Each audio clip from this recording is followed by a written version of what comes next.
Middays. We're live from West Point, Mississippi for the West Point Growth Alliance, the annual Prairie Arts Festival just around the corner. We're pleased to welcome now the mayor of West Point, Mississippi, Rod Bobo. Mr. Mayor, good to see you, sir. Good to see you, sir. Always a pleasure to be here and speak with you. Yeah, man. So West Point, I was just commenting when I came into town, and I come up here a lot. You see my old Waverly shirt and play golf at the wonderful Old Waverly Golf Club in Mossy Oak as well. But I'm always impressed with the town. Seems to be a lot of activity and be thriving, and especially the downtown area. But it seems like things are going well here. Things are going extremely well. We have a lot of traction here in West Point.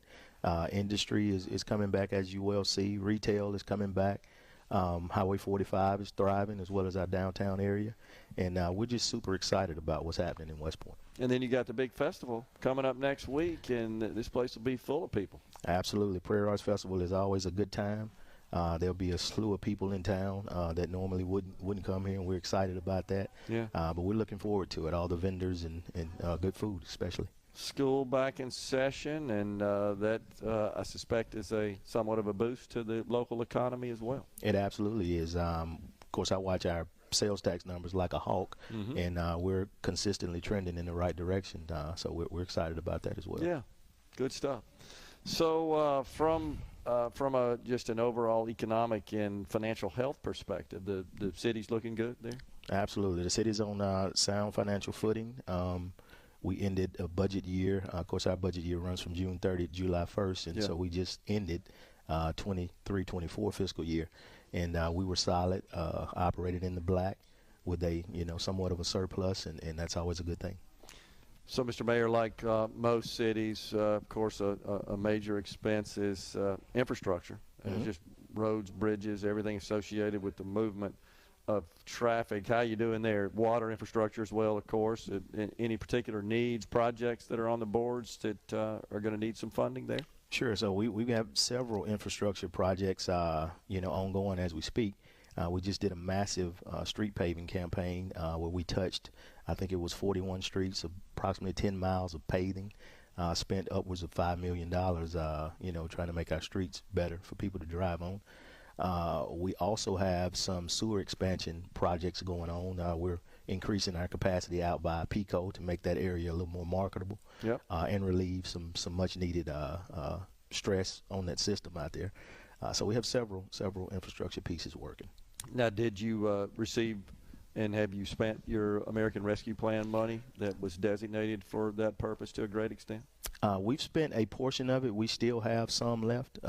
As I understand it, the funds have to be committed at the end of this year.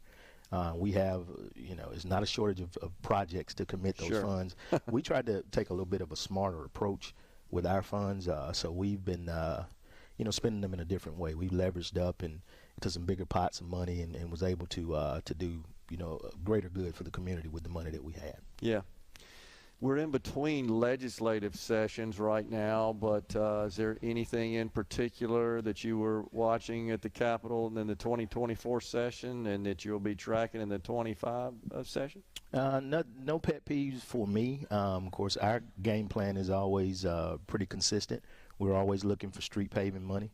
We're always looking for monies to revive some of these older buildings we have. And so that's usually our requests are usually tailored around that, and as well as sewer and water needs. What about the public employees retirement system? You got a slight increase in the employer contribution rate that is going to be implemented, I believe, over 3 years, I think. I can't remember if it's 3 or 5 years, but it was shaved down from what it was originally intended to be, and there was lots of concern expressed by city leaders. Of course, the mayor of Hattiesburg, that serves as Toby. Toby. Well, Barker was the head of the Mississippi Municipal League. He was very outspoken about that. How's that going to affect you? You guys going to be able to absorb that without any big strain on your finances? Yeah, so, when they began these conversations about potential increases, PERS, we kind of took action back then, and we baked in a percentage anticipated increase in our budget. So we've actually planned for it, and so we're good. Smart. We were anticipating the 5% increase. Full that was 5. And as I understand it, they're only increasing 0.5% per year. I think it's over 5 years to 2.5. Correct. Is that right? I believe that was the latest structure that ultimately got passed. So with respect to that, we're fine. We planned for it. Our finance team did an excellent job in forecasting that, and so we shouldn't feel any ripples from that. Okay. What about the city's workforce? How you doing there?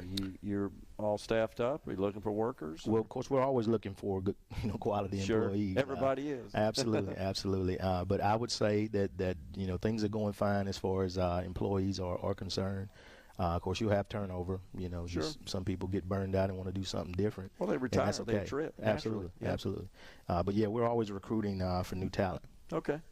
How would you describe, Mayor, the relationship between the city government and the business community? Do you feel like that's you have a really good relationship there? I absolutely do. I'm a more hands-on mayor than some people would probably like. I'm a business guy. I understand that small businesses are actually the backbone of our society and definitely our community.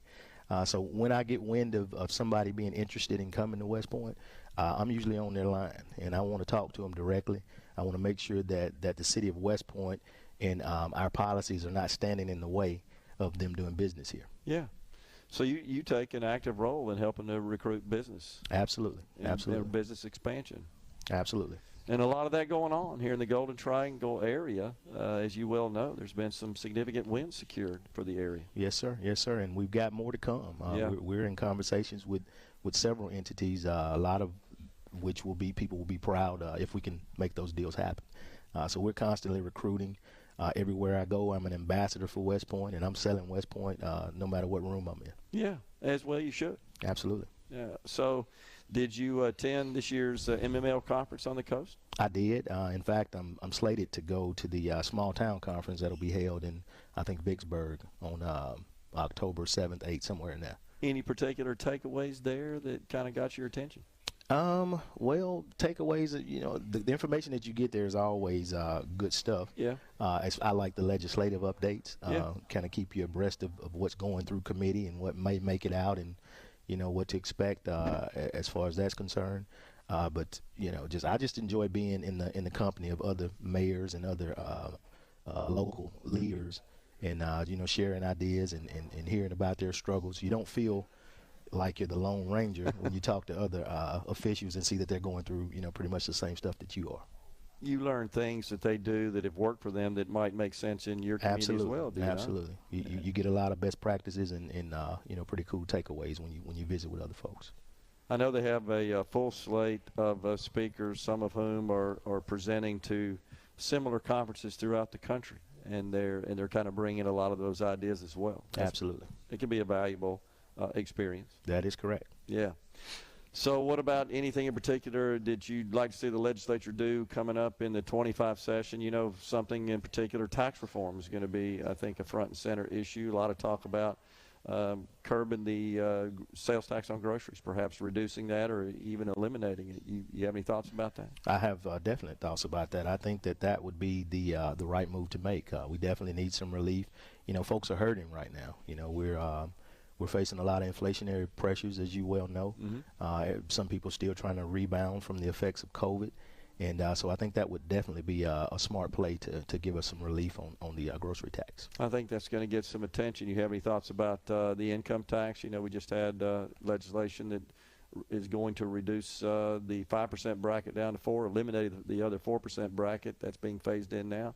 Would you like to see some further reductions of that as well? Well, anytime you can, be in a position where you can even have a conversation about reducing taxes, that's a plus. Definitely, decreasing the taxes will give Mississippians much needed relief as it relates to their pocketbooks. So yeah, we're ecstatic about that. Yeah. But the good news is that even in this inflationary environment and some concerns about the economy, you guys are doing well here in West Point, and that's the most important thing. We are. Well, I'll give kudos to past administrations. West Point has always done a really good job as far as managing the monies that we're allotted and, making sure that our expenditures don't outpace our revenues. Sure. And so we're trying to just keep that trend going.